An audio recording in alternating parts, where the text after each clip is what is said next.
datanya yang banyak. Dan cara mencari datanya itu biasanya gimana, Kak? Mau langsung dijawab, Kak? Baik, ya langsung saja dijawab Mas Erwin. Oke, dari Bunga, apakah opini yang kita yang kuat atau data-data yang banyak? Dan menurut saya apa? Dan cara mencari datanya itu biasanya gimana? Oke, ya. Jadi dalam menulis esai itu sistematiknya lah apa ya Masnya?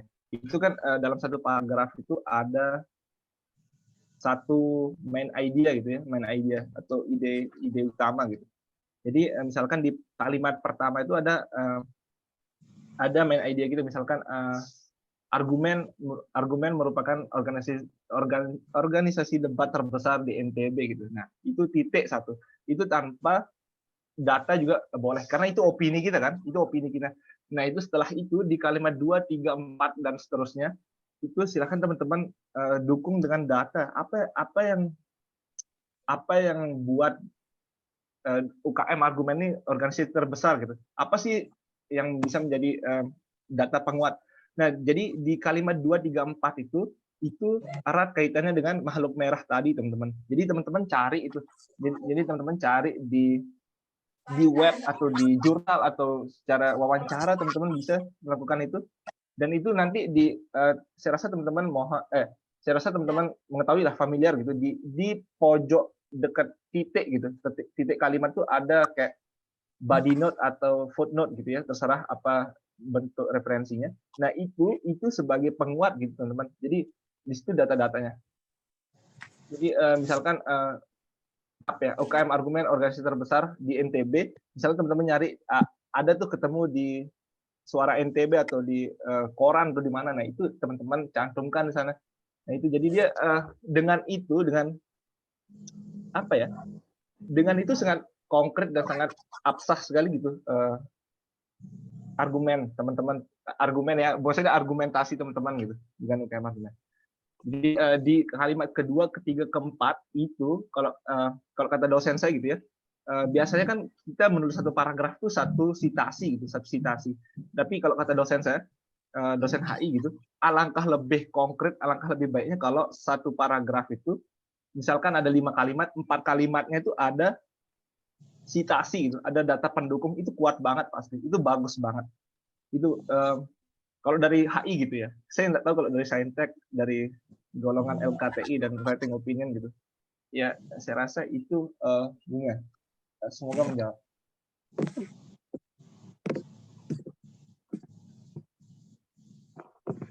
Kak, terima kasih Kak.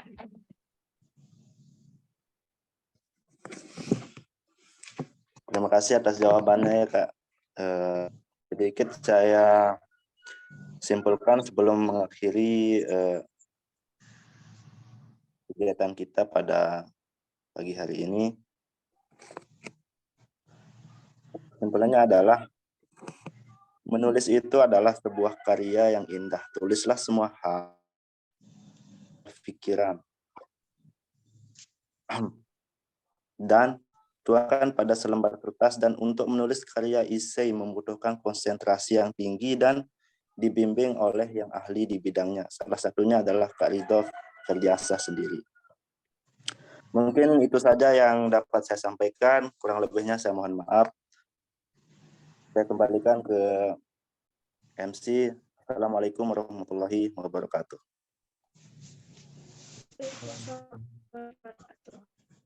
Baik, itu ya materi tentang writing. Namun kayaknya kurang lengkap jika kita hanya menguasai tentang penulisan, namun kurang dalam public speaking. Oleh karena itu, sebentar lagi kita akan mendengarkan materi yang akan menyampaikan materi tentang public speaking yang akan dipandu oleh moderator yang gak kalah kece, yakni Kak Bunga. Kepada Kak Bunga dipersilahkan.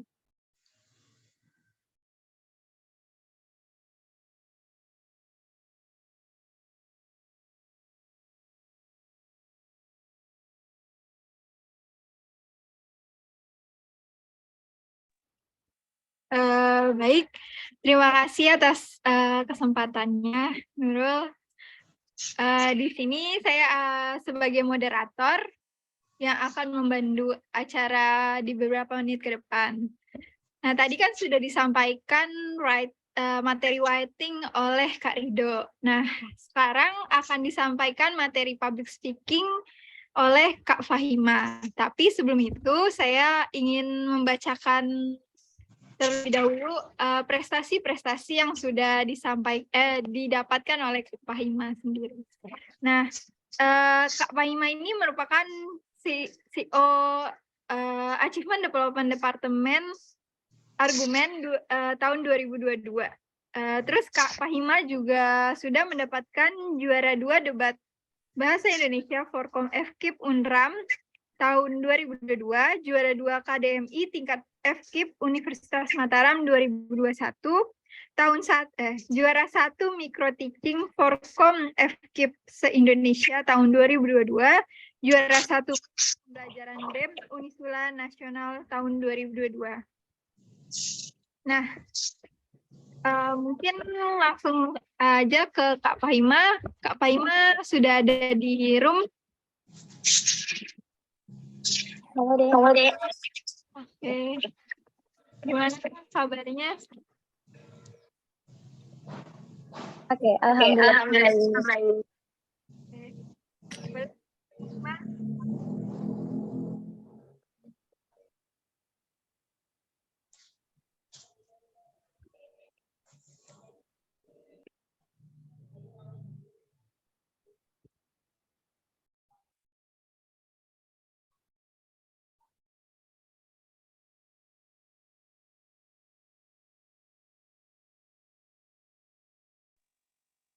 Halo, Dek moderatornya tiba-tiba hilang ya nih?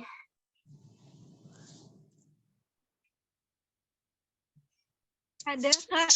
Oh, oke. Udah nih ya, udah dipersilakan. Ya, boleh. Kayaknya.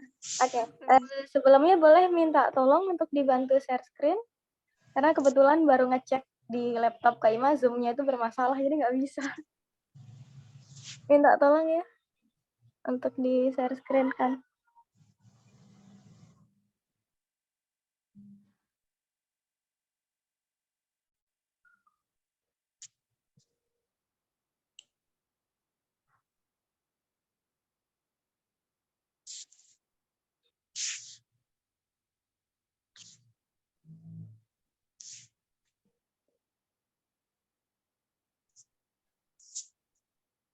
Oke, terima kasih Di Antia. Baik, Assalamualaikum warahmatullahi wabarakatuh. Waalaikumsalam. Ya, selamat pagi ya adik-adik semua dan selamat pagi menjelang siang. Oke. Jadi sebelumnya di sini tadi sudah ada penyampaian materi tentang writing ya dari pemateri keren kita tuh Kak Rido yang dimana sudah sangat berpengalaman gitu di bidang writing dan yang sangat berhubungan dengan prodinya yang dimana itu nggak jauh-jauh dari kepenulisan. Nah di sini mungkin Kak Ima kenapa bisa hadir di sini juga hampir sama ya permasalahan, bukan permasalahan ya, background-nya gitu dengan Kak Rido yang dimana dia aktif di kepenulisan karena jurusannya, di sini juga Kak Ima aktif di bidang public speaking karena jurusan yang dimana itu FKIP atau pendidikan ya. Oke. Jadi sekarang yang bakal kita bahas itu tentang public speaking. Sebelumnya di sini Kak Ima minta tolong untuk adik-adik semua, kalau misalnya nanti ada yang mau ditanyain atau ditanggapin di sepanjang Kak Ima lagi menjelaskan itu nggak apa-apa ya, on mic-nya atau di kolom komentar. Oke. Nah, untuk sekarang ini kita akan membahas tentang public speaking dan tujuan kita itu lebih ke bagaimana menjadi public speaker yang berkualitas ya. Karena kalau masalah ngomong atau komunikasi itu pasti semua orang bisa gitu. Tapi untuk orang-orang yang bisa berkomunikasi di tempat umum dengan menyampaikan informasi-informasi yang berkualitas itu masih belum banyak yang bisa gitu. Oke. Nah, sekarang sebelum itu di sini kita akan next nih.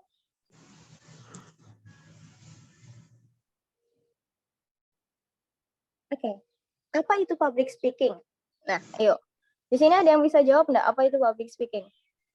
Bisa on mic atau di kolom komentar ya.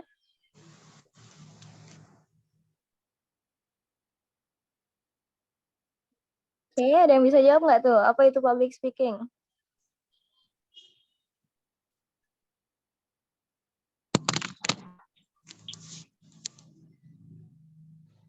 Ada yang mau unmute? Atau di kolom komentar masih sepi nih? Berbicara di hadapan publik. Ya, gimana di Aulia?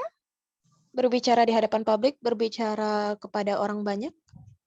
Oke, betul. Terus di kolom komentar juga nih. Oke, sudah mulai ada yang muncul ya, ngomong di depan umum, Kak. Berbicara di depan publik. Oke, betul banget ya. Jadi, mungkin semuanya udah tahu ya apa itu public speaking ya. Public speaking itu kita simpulin itu kayak bentuk komunikasi di mana seseorang pembicara itu menghadapi pendengar dalam jumlah yang relatif besar gitu, atau ada audiensnya gitu, dan pembicaraannya itu relatif kontinu gitu, atau berkelanjutan gitu, enggak yang berbicara sebentar aja atau gimana gitu ya. Oke, benar ya adik-adik semua. Next, Kak.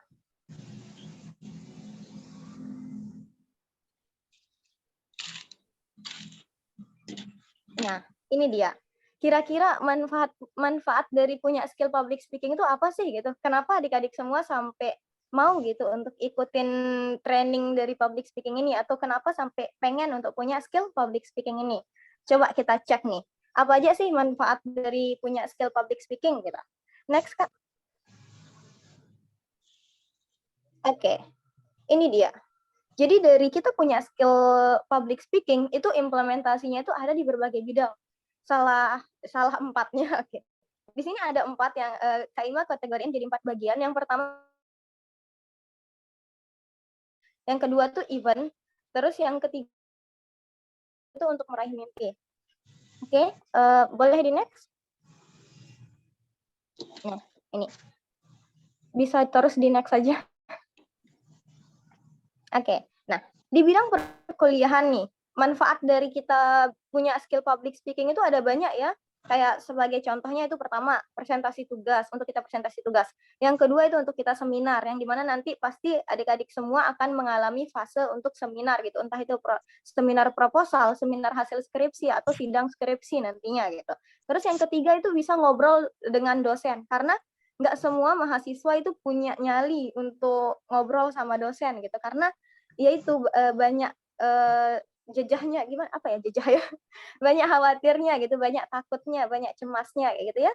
Dan yang terakhir itu interaktif di kelas. Nah, dengan kita punya skill public speaking, otomatis kita bakal bisa untuk lebih interaktif lagi di kelas, dan nilai plusnya ya kita bisa kayak dapat nilai tambahan lagi di mata kuliah kita gitu selama ikut perkuliahan di kelas. Oke, next. Untuk yang di event, next lagi Kak. Untuk yang di event itu berbagai contoh gitu yang bisa kita implementasikan dari skill public speaking kita. Itu contohnya itu ada 2 nih Kak Ima tulisin. Yang pertama itu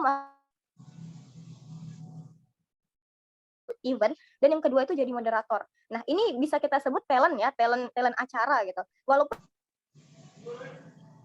sekedar moderator itu punya nilai plus yang gimana ya, punya nilai tambah yang bagus gitu untuk CV kita, atau untuk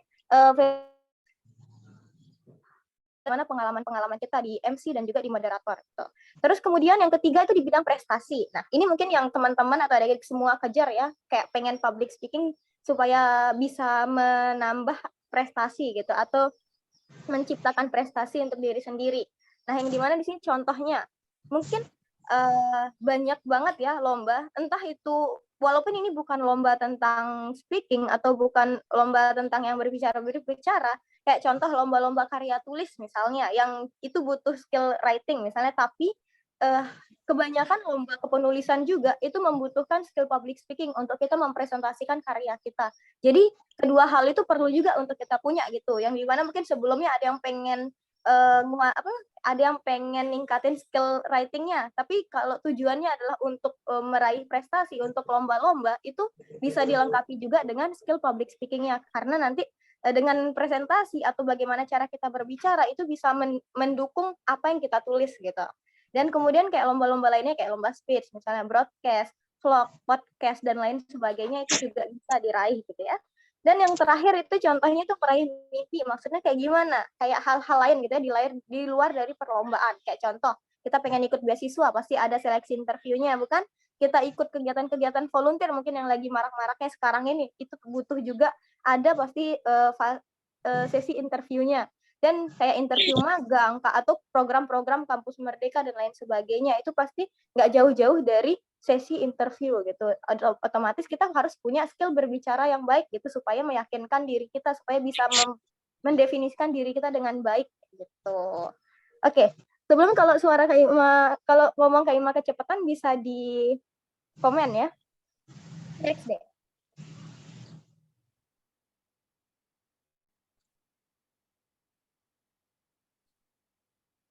Oke. Nah, ini dia yang jadi kekhawatiran dari semua orang gitu. Kayak banyak banget manfaat dari public speaking itu, tapi faktanya nggak seorang pun dilahirkan sebagai speaker gitu. Atau nggak semua orang itu bisa untuk berbicara di tempat umum kayak gitu ya. Nah, untuk ini adik-adik semua jangan khawatir gitu, karena public speaker keren sekalipun yang ada di luar sana, yang ada adik kenal di sana, itu nggak mungkin tiba-tiba bisa public speaking gitu. Pasti ada hal-hal yang dia lewatin untuk dia bisa menjadi public speaker yang baik atau yang berkualitas gitu. Next deh. Nah, ini dia. Di sini ada 3 faktor pembentuk speaker. Pembentuk seorang speaker. Oke. Itu ada 3 L ya di sini. Yang pertama itu lahir atau bakat, yang dimana dia punya bakat berbicara yang baik sebelumnya gitu. Yang kedua itu faktor lingkungan di mana dia dibentuk itu, apakah lingkungan tempat dia berada itu di lingkungan yang mendukung dia untuk menjadi public speaker gitu kan. Kayak contoh misalnya adik-adik sekarang nih mahasiswa ya, berada di dunia perkuliahan. Kak Ima rasa itu sudah jadi salah satu faktor lingkungan yang baik ya untuk adik-adik mengembangkan skill public speaking-nya. Ditambah lagi join UKM Argumen gitu. Sekarang ada di UKM Argumen yang dimana base-nya itu atau dasar dari argumen itu adalah berbicara gitu. Dan yang ketiga adalah latihan gitu. Karena walaupun orang punya bakat tapi tidak pernah latihan, itu sama juga bohong gitu. Dia tidak bakal bisa ningkatin skill yang ada di dirinya gitu. Next deh.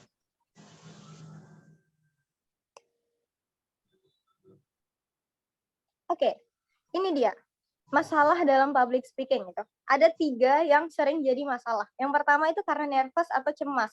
Terus yang kedua itu teknik public speaking, yang masih belum tahu teknik public speaking kayak gimana gitu. Dan yang ketiga itu penguasaan materi. Ini kayak 3 faktor yang sangat mempengaruhi gitu bagaimana tampil public speaking kita tuh kayak gimana nantinya. Kayak contoh misalnya nih, adik-adik pasti yang masih ngerasa nervous atau ngerasa cemas itu yang sering adik-adik alamin kayak pertama misalnya detak jantungnya semakin kuat, kayak deg-degan gitu kan. Terus lututnya gemeteran misalnya kalau berbicara di depan podium gitu misalnya. Atau mungkin keringat dingin, terus suaranya itu bergetar, pusing sampai kejang mungkinnya, atau ada yang sampai ngeblank nih, lupa materi karena kepanikannya itu karena ngerasa tertekan gitu berbicara di tempat umum. Dan untuk apa yang udah kayak gejala-gejala tadi itu, rata-rata penyebab kecemasannya itu kayak pertama misalnya mungkin adik-adik ngerasain kayak gitu karena itu pengalaman pertama berbicara di tempat umum, atau kedua itu karena suasananya yang baru gitu. Mungkin kalau adik-adik sudah sering untuk kegiatan di kelas gitu dan presentasi berikutnya, atau di semester 1 mungkin kesusahan untuk presentasi tugas di kelas, tapi pas semester 2 dan berikutnya sudah bisa karena itu udah bukan suasana yang baru lagi buat adik-adik gitu. Terus yang ketiga itu merasa menjadi pusat perhatian. Kemudian merasa berbeda atau tidak percaya diri, terus trauma akan masa lalu, mungkin sebelumnya pernah ngerasa gagal dalam berbicara di tempat umum atau lain sebagainya gitu ya. Dan perasaan yang nggak siap untuk tampil. Nah ini jadi sering banget jadi faktor kita bisa cemas gitu di tempat umum atau saat berbicara di tempat umum gitu ya. Next. Nah, dari semua masalah kita dalam public speaking, kira-kira gimana sih cara kita ngatasin permasalahan-permasalahan itu gitu supaya kita bisa berbicara dengan lancar gitu di tempat umum. Oke, next. Nah, ini dia. Yang kita harus lakukan itu adalah mengubah pola pikir dan cara pandang kita. Kayak yang tadi hal-hal yang nggak perlu kita khawatirkan itu jangan untuk kita khawatirkan itu. Hal-hal yang nggak perlu untuk kita pikirkan itu jangan kita pikirkan. Intinya tuh kita fokus aja sama apa yang mau kita sampein gitu, sama apa goals kita, apa tujuan kita untuk berbicara kayak gitu ya. Dan di sini ada beberapa cara. Yang pertama itu mempersiapkan dan melakukan latihan. Kayak persiapin aja apa yang bakal mau disampaikan gitu, kategori public speaking-nya kayak gimana yang dimau gitu. Misalnya mau jadi MC, ya udah persiapin aja teks MC-nya tuh disusun aja dulu, dipelajarin dan dilatih terus gitu. Supaya nanti waktu jadi MC itu jadi enjoy aja gitu. Terus yang kedua itu mencari pengalaman. Kalau misalnya adik-adik khawatir untuk menjadi public speaker di tempat yang sangat luas, tempat yang sangat umum, mulailah dari yang kecil gitu. Kayak tadi contohnya presentasi di kelas. Terus mungkin karena di sini aktif organisasi ya atau aktif di argumen, itu bisa sekedar di forum rapat gitu, adik-adik interupsi, adik-adik memberikan saran atau adik-adik bertanya, atau sekarang aja nih di forum kita ini adik-adik berani untuk open mic, untuk berbicara, untuk menyampaikan pemikirannya, atau berani untuk komen di kolom komentar untuk menyampaikan pertanyaannya. Itu udah salah satu cara untuk ngelatih diri adik-adik gitu. Terus yang ketiga itu melakukan kegiatan fisik. Nah, kenapa harus melakukan kegiatan fisik? Karena kebanyakan orang yang kayak tegang atau canggung gitu atau nervous di tempat umum, itu dia kayak mati gaya gitu, kayak nggak tahu harus ngapain. Juga penting juga kita melakukan kegiatan fisik. Intinya kita harus aktif-aktif aja gitu, karena dengan kita berbicara, walaupun hanya mulut kita yang berbicara, tapi tubuh kita juga harus ikut berbicara gitu, atau bahasa tubuh ya dalam artian lainnya. Dan yang terakhir itu menganggap demam panggung itu adalah hal yang wajar. Nah, untuk yang keempat ini, dari tadi yang Kak Ima sampaikan tuh kayak gejala-gejala saat kita tertekan nih saat public speaking. Jujur nih, sekarang aja Kak Ima masih ngerasain hal itu, kayak misalnya keringetan misalnya, atau mungkin gemeteran gitu, itu Kak Ima masih ngerasain itu. Kayaknya, dan Kak Ima rasa, Kak Ima udah sering untuk cari pengalaman berbicara di tempat umum, dan hal itu terus-terusan saja terjadi. Jadinya karena itu nggak bisa dihilangin, ya udah Kak Ima anggap itu jadi hal itu merupakan hal-hal yang wajar gitu saat kita berbicara. Kak Ima nganggap kayak gitu, jadinya oh ya udah, kalau saya gemeteran itu ya udah memang gitu efek dari saya berbicara di tempat umum kayak gitu. Yang penting apa yang kita sampaikan di tempat, apa yang mau kita sampaikan, informasi yang kita mau sampaikan itu nggak sampai keganggu sama gejala-gejala yang kita alami tadi kayak gitu ya. Yang penting kita bisa ngatur itu. Next. Nah, kalau tadi sudah bisa nih untuk nggak nervous dan segala macam, tapi masih nggak pede gitu. Bagaimana sih caranya supaya kita bisa percaya diri gitu untuk ngomong di tempat umum? Next. Oke. Ini sedikit tips ya yang bisa kita lakukan. Ini ada 5 cara. Yang pertama itu kita lepasin aja rasa kesal kita, kayak enjoy aja gitu loh. Jangan terlalu mikir banyak hal gitu kalau kita mau ngomong di tempat umum gitu, kayak ya udahlah gitu loh. Terus yang kedua, itu kita perbaiki persepsi diri kita. Kayak tadi gitu. Jangan mikir apa yang bakal audiens pikirkan terhadap kita gitu. Tapi yang penting oh iya. Goblok. Ini gobloknya nih, elit. Assalamualaikum.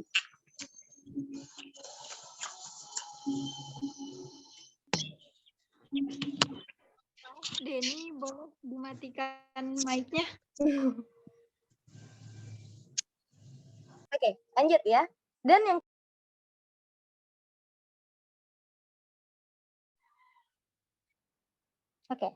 yang ketiga itu jangan takut untuk gagal, karena nggak ada namanya orang yang nggak berani gagal itu orang yang nggak pernah berusaha gitu. Jadinya kalau adik-adik nggak pernah ngerasain gagal itu kayak pernah berusaha nggak gitu loh. Itu jadi pertanyaan kalau adik-adik nggak pernah ngerasain gagal gitu, dipertanyakan gimana ya, keberanian atau pengalaman untuk berusaha kayak gitu. Dan yang keempat itu penampilan yang maksimal. Kayak gimana maksudnya? Jadi apa yang kita mau sampaikan itu kayak tadi, kita latihan, kita udah persiapin segala macam, dan kita udah mencoba untuk memberikan yang maksimal gitu. Apapun hasilnya ya udah, oh ini yang bisa saya lakukan gitu. Jangan sampai adik-adik nggak maksimal untuk mempersiapkan suatu hal dan nanti ternyata hasilnya nggak semaksimal itu. Di situ tempatnya, soalnya coba aja saya persiapin dengan maksimal ya pasti bisa lebih baik hasilnya. Nah, hindarin penyesalan-penyesalan yang kayak gitu dengan cara kita melakukan hal yang maksimal gitu sebelumnya. Dan yang terakhir itu mengingat semua sukses masa lalu, kayak sebelumnya juga saya pernah bisa nih, masa sekarang saya nggak bisa gitu. Kayak hal-hal yang kayak gitu untuk mendorong diri kita untuk bisa percaya diri. Gitu ya. Oke, next.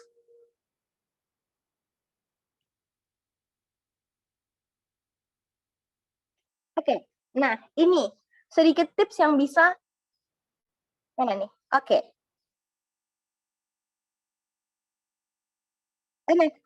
Next. Oke, ini judulnya lupa diubah ya. Nah, ini ada misalnya kayak tadi nih, adik-adik sudah belajar nih untuk nambah ilmu, belajar untuk nambah ilmunya udah, terus berada di lingkungan yang mendukung juga udah, contoh lingkungan perkuliahan dan juga organisasinya sekarang ini. Terus yang ketiga tuh apa yang adik-adik harus lakukan? Latihan gitu, yaitu dengan salah satu cara yang bisa adik-adik lakukan itu ya udah join di ITC ini kan. Kebetulan yang bukan kebetulan ya, ITC ini programnya nggak yang sekali ini aja gitu, bakal ada nanti latihan-latihan lainnya gitu, atau training-training public speaking lainnya gitu, yang lebih spesifik lagi. Dan yang keempat itu jadi public speaker yang berkualitas. Jadi poin dari untuk kita bisa menjadi public speaker yang berkualitas itu yang pertama banyak belajar untuk menambah wawasan, karena dengan kita lebih sering lagi belajar itu atau lebih sering membaca misalnya, itu akan menambah kosakata dari diri kita gitu. Jadi kita punya banyak gudang kata gitu di otak kita. Jadi kita akan menghindari hal-hal yang bikin kita ngeblank gitu nanti kalau misalnya kita lupa materi atau apa gitu. Kita bisa improve sendiri kayak gitu. Kemudian kita belajar bagaimana memahami teknik public speaking gitu. Udah hal itu, terus yang ketiga tadi juga udah persiapin gimana sih ngatasin gimana caranya supaya bisa pede gitu berbicara di tempat umum. Udah ketiga hal itu, tapi ketiga hal itu nggak akan bisa mencapai kita menjadi public speaker yang berkualitas kalau kita nggak berlatih gitu. Jadi Kak Ima harap dengan apapun tujuan adik-adik ingin menguasai skill public speaking, entah itu untuk keperluan lomba atau keperluan sehari-hari, itu kuncinya itu tetap harus sering-sering latihan gitu, dan tetap berada di lingkungan yang mendukung sama apa yang kita mau cari kayak gitu ya. Next. Thank you. Jadi itu aja ya sebenarnya yang bisa Kak Ima sampaikan. Mungkin di sini kita langsung aja banyakin di sesi diskusinya. Untuk adik-adik yang mau nanya mungkin bisa langsung di kolom komentar atau di ini ya, open mic-nya. Saya kembaliin ke moderator dulu deh ya. Baik, terima kasih Kak Fahima atas materinya. Nah, untuk teman-teman yang mau bertanya, yang ingin bertanya, mungkin bisa langsung open mic atau chat di kolom komentar.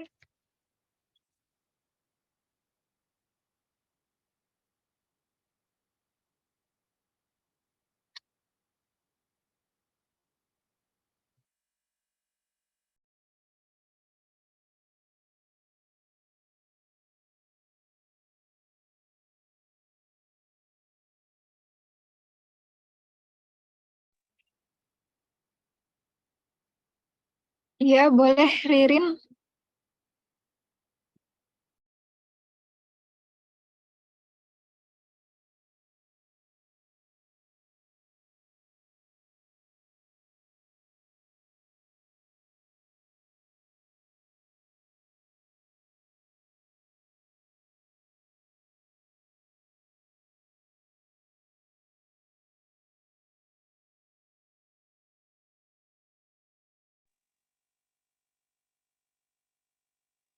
Oke, ini mungkin De Aulia raise hand. Kak. Boleh Aulia untuk menyampaikan pertanyaannya. Baik, terima kasih Kak atas kesempatannya. Maaf Kak, saya nggak bukain videonya.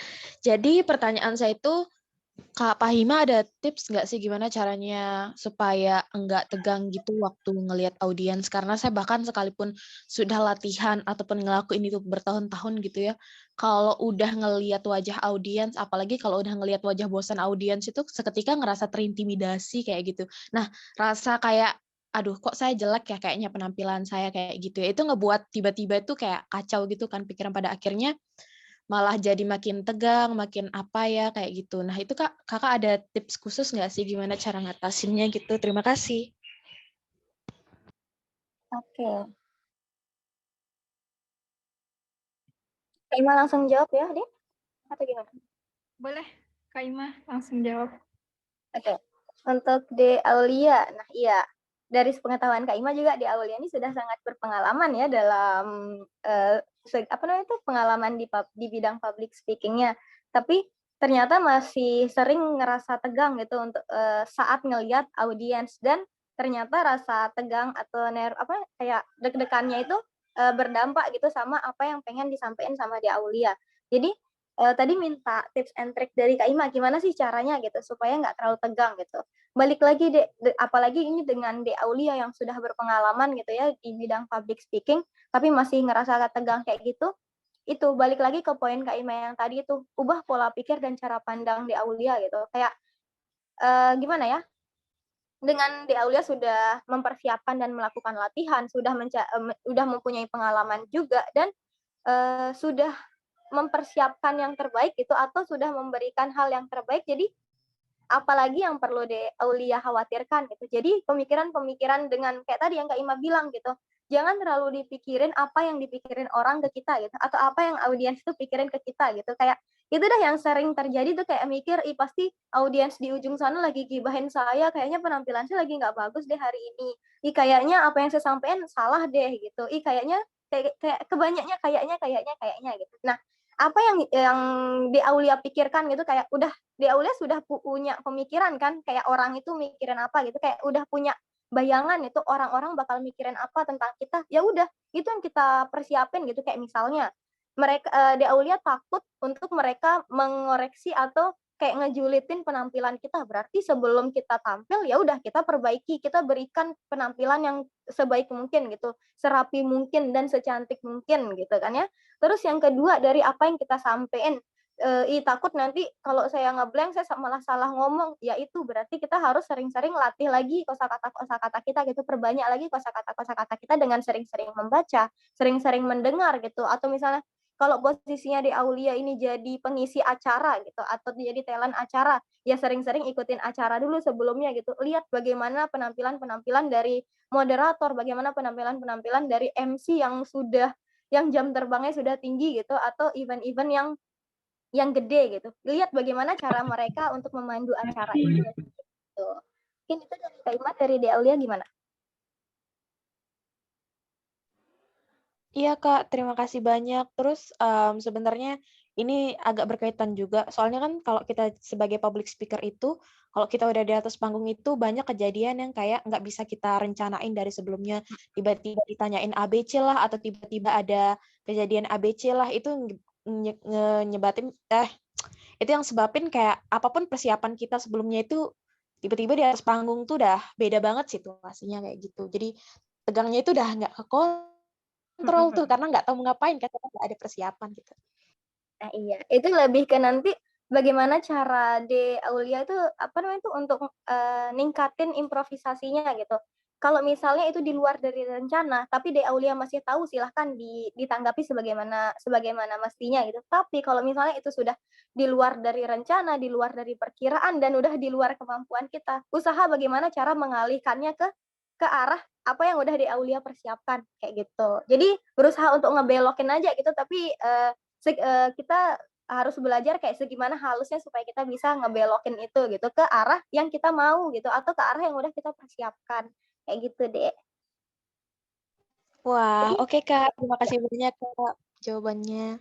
Oke, sedikit lagi deh. Jangan untuk ini lebih ke untuk public speaking yang kayak MC dan moderator itu, jangan mikir kalau yang jadi pusat kontrol dari acara itu atau kegiatan itu audiensnya, tapi yang jadi kontrol itu adalah kita gitu. Kita yang sebagai public speaking-nya gitu. Kita yang sebagai public speaker-nya gitu maksudnya. Kita yang jadi senternya, kita yang jadi kontrol dari acara itu kayak gitu. Jadi jangan sampai De Aulia yang kebawa arus dari audiensnya gitu. Tetap kontrol itu supaya tetap di arah yang De Aulia udah rencanakan kayak gitu. Wah, setuju.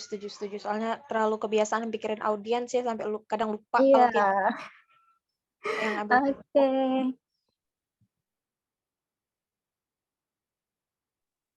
Terima kasih, Kak.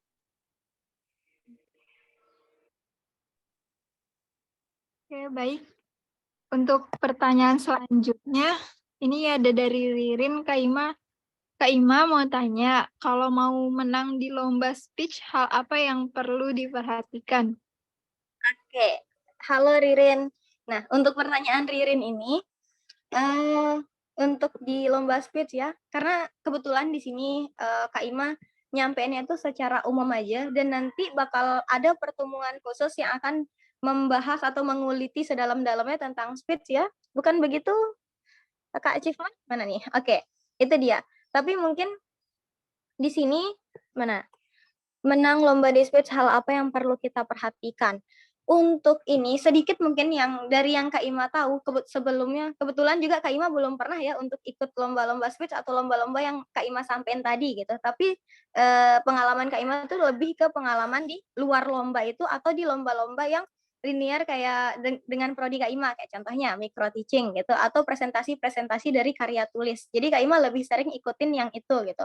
Tapi kalau untuk yang speech ini sebenarnya hampir semua lomba itu sama gitu, yaitu yang harus kita perhatikan tuh bagaimana mekanisme dari lombanya atau bagaimana dari ketentuan-ketentuan dari lombanya itu. Jadi usahain kayak misalnya apa kan biasanya di setiap lomba itu kayak dikasih keterangan gitu kan, kayak ketentuan yang harus disampaikan misalnya di speech ini, dan itu dibagi dia kayak berapa menit kita harus ini, berapa menit kita harus ngomong ini dan itu gitu. Nah itu bisa untuk diperhatikan gitu, kayak alur berbicara kita tuh diperhatikan sesuai dengan apa yang diinginkan oleh penyelenggara lomba itu. Dan juga yang pastinya penyampaian kita tuh bagaimana cara kita menyampaikannya, bahasa tubuh kita itu juga sangat mempengaruhi, dan juga penampilan kita itu sangat mempengaruhi untuk lomba yang speech ya, karena biasanya kan kalau lomba yang speech itu nggak audio kan, tapi berupa video ataupun live gitu. Jadi semua hal itu perlu untuk diperhatikan, bukan cuman bagaimana cara kita berbicara gitu, tapi bagaimana cara tubuh kita juga berbicara, bagaimana cara penampilan kita juga pada kegiatan tersebut. Gitu deh. Untuk lebih rincinya mungkin nanti bisa join di bagian training speech-nya ya, di public speaking yang bagian speech-nya. Oke. Ya, gimana dari Ririn?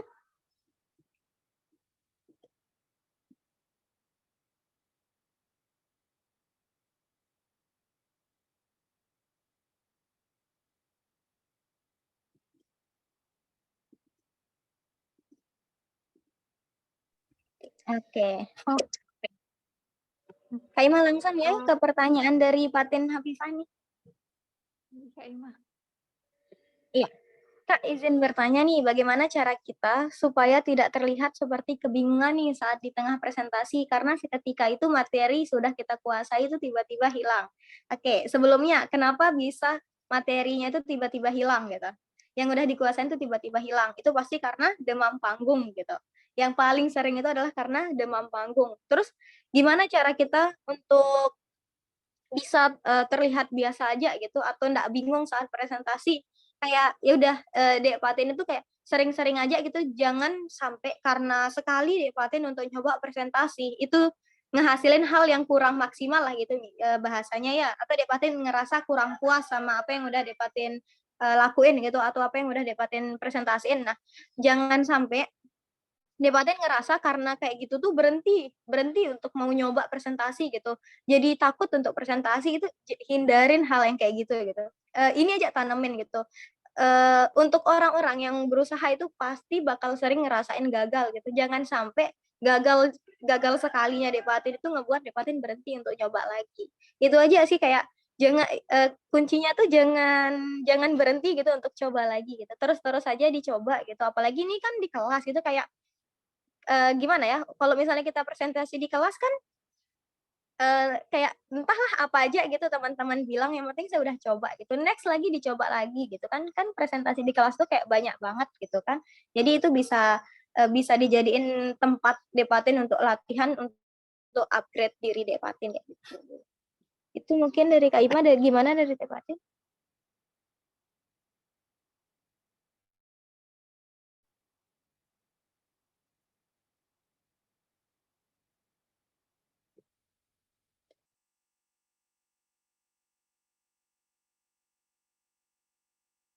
Oke.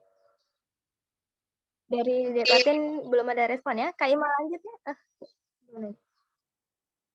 Iya Kak Iman, untuk pertanyaannya ini satu lagi untuk Aira. Habis itu sudah ini Kak Iman. Oke, Dek. Terakhir ya, ini dari Dek Aira. Kak, bagaimana cara mengatasi ketika ingin bertanya di tengah seminar, tapi malu dan takut untuk bertanya?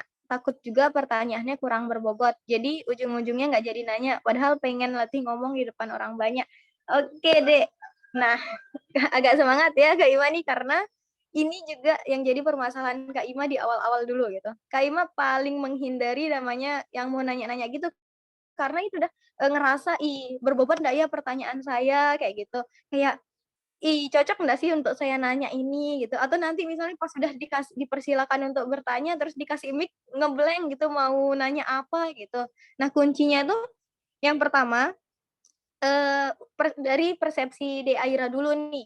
Jangan mikir pertanyaan De Aira itu berbobot atau enggak. Kalau De Aira itu merasa butuh untuk dijawab, berarti itu berbobot untuk De Aira. Terserah dari audiens lain itu ngerasa itu nggak penting atau gimana, tapi kalau De Aira udah mau untuk nanya, artinya De Aira butuh jawabannya gitu, kayak butuh jawaban dari pertanyaan itu gitu, atau butuh tahu gitu, artinya itu penting untuk De Aira gitu. Terserah dari audiens yang lain itu ngerasa itu penting atau enggak, yang pasti nggak ada pemateri ngenilai pertanyaan-pertanyaan audiensnya, nggak ada kayak gitu. Pasti apapun pertanyaannya itu pemateri itu selalu menjawab pertanyaannya itu, bukan kan.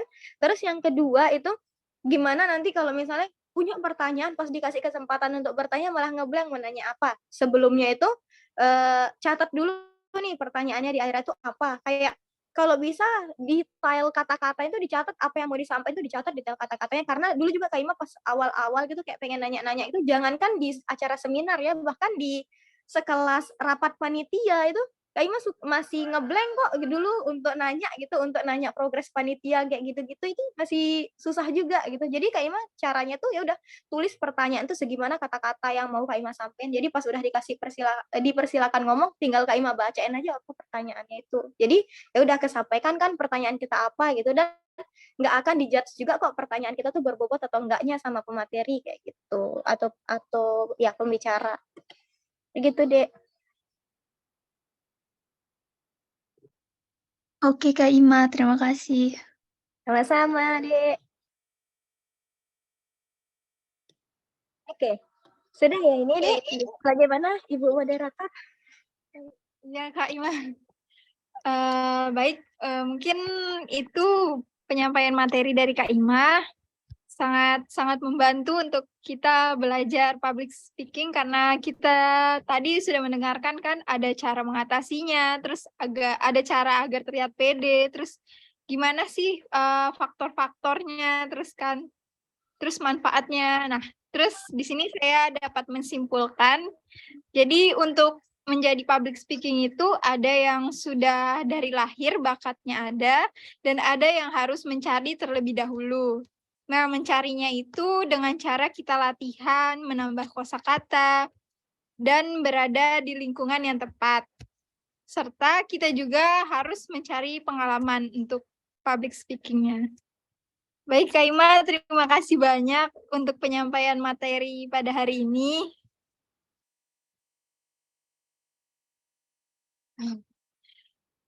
Untuk selanjutnya mungkin saya langsung kasih ke MC. Baik, terima kasih kami ucapkan kepada para pemateri ITC pada pagi hari ini. Semoga ilmu yang disampaikan dapat bermanfaat bagi kita semua. Dan kami ucapkan terima kasih kepada seluruh peserta yang telah berpartisipan pada pagi hari ini. Sebelum kita tutup acara ini, saya izin mengingatkan kembali bahwa setelah seminar ini akan ada pelatihan secara intensif dari kakak-kakak tutor. Jadi pengin terus grup ITC-nya. Dan bagi yang belum masuk ke dalam grup bisa menghubungi para panitia.